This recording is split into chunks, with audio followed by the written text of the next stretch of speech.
പഴയ വലിയ തറവാടിന്റെ പടിപ്പുര കടന്ന് അവൾ കോളേജിലേക്ക് ഇറങ്ങി. വലിയൊരു കുടുംബ മഹിമയുടെ പേര് മാറ്റിവെച്ചാൽ ഇന്ന് ആ വീടിന്റെ ചുമരുകളിൽ ദാരിദ്ര്യത്തിന്റെ നിഴൽ മാത്രമേ ഉണ്ടായിരുന്നുള്ളൂ.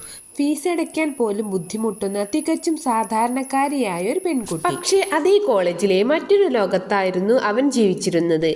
അവളുടെ സീനിയർ, പണവും പ്രതാപവും വണ്ടികളുടെ നിരയുമുള്ള ഒരു വലിയ ബിസിനസ് കുടുംബത്തിലെ രണ്ടാമത്തെ മകൻ. ഉത്തരവാദിത്തങ്ങളെല്ലാം നോക്കി നടത്തുന്ന ഒരു ഏട്ടൻ അവനുണ്ട്. അതുകൊണ്ട് തന്നെ കുടുംബത്തിലെ യാതൊരു ഭാരവുമില്ലാതെ കോളേജ് ജീവിതം വെറുമൊരു വിനോദമായിട്ടാണ് അവൻ കണ്ടിരുന്നത്. അവൾക്ക് കോളേജ് എന്നത് ജീവിക്കാനുള്ള ഒരു പോരാട്ടമായിരുന്നു. അവൻ തികച്ചും ആർഭാടത്തിലാണ് ജീവിച്ചിരുന്നത്. ഒരു ദിവസം കോളേജ് ലൈബ്രറിയുടെ ഇടനാഴിയിൽ വെച്ച് അപ്രതീക്ഷിതമായി അവൻ അവളെ കണ്ടുമുട്ടി. ലൈബ്രറിയുടെ ആ പഴയ ജനലിലൂടെ വന്ന വെളിച്ചം അവളുടെ മുഖത്തേക്ക് വീഴുന്നുണ്ടായിരുന്നു. ആദ്യമായിട്ടാണ് അവൻ അവളെ അത്ര അടുത്ത് കാണുന്നത്. ആ നിമിഷം അവന്റെ കണ്ണുകൾ അവളിൽ തന്നെ തറഞ്ഞുപോയി. വല്ലാത്തൊരു കാന്തിക ശക്തി അവളിലേക്ക് അവനെ ആകർഷിക്കുന്നത് പോലെ അവന് തോന്നി. അവളുടെ ആ കറുത്തിരുണ്ട കാർക്കൂന്തൽ പകുതി മടഞ്ഞിട്ട് ബാക്കി ഫ്രീ ആയിട്ടിരിക്കുകയാണ്.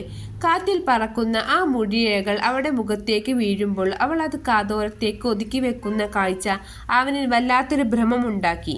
കരിമഷി എഴുതിയ ആ വലിയ കണ്ണുകൾക്ക് കാന്തത്തേക്കാൾ ശക്തിയുണ്ടായിരുന്നു. ആ കൺപീലികളുടെ ചലനം പോലും അവന്റെ ഹൃദയമിടിപ്പ് കൂട്ടി. ലളിതമായ വസ്ത്രധാരണമായിരുന്നെങ്കിലും അവളുടെ ശരീരത്തിന്റെ ഒതുക്കവും ആ സൗന്ദര്യത്തിന്റെ പൂർണ്ണമായ വടിവും ഏതൊരു പുരുഷനെയും ആകർഷിക്കുന്നതായിരുന്നു. കവിളിലെ ചെറിയൊരു മറുകു പോലും അവളുടെ ഭംഗി ഇരട്ടിയാക്കി. അവന്റെ പണവും പ്രതാപവും കണ്ട് കോളേജിലെ സുന്ദരമായ ഒരുപാട് പെൺകുട്ടികൾ അവന്റെ പിന്നാലെ നടന്നിട്ടുണ്ട്.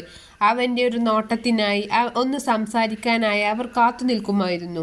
എന്നാൽ അവരിൽ നിന്നെല്ലാം അവൾ തികച്ചും വ്യത്യസ്തയായിരുന്നു. തന്റെ മുന്നിലൂടെ നടന്നു പോകുമ്പോൾ അവനെ ഒന്ന് തിരിഞ്ഞു നോക്കാൻ പോലും അവൾ കൂട്ടാക്കിയിരുന്നില്ല. വലിയ പണക്കാരനായ ആ സീനിയർ ചേട്ടനെ അവൾ തികച്ചും മൈൻഡ് ചെയ്യാതെ സ്വന്തം ലോകത്തിൽ തലയുയർത്തിപ്പിടിച്ച് നടന്നുപോയി.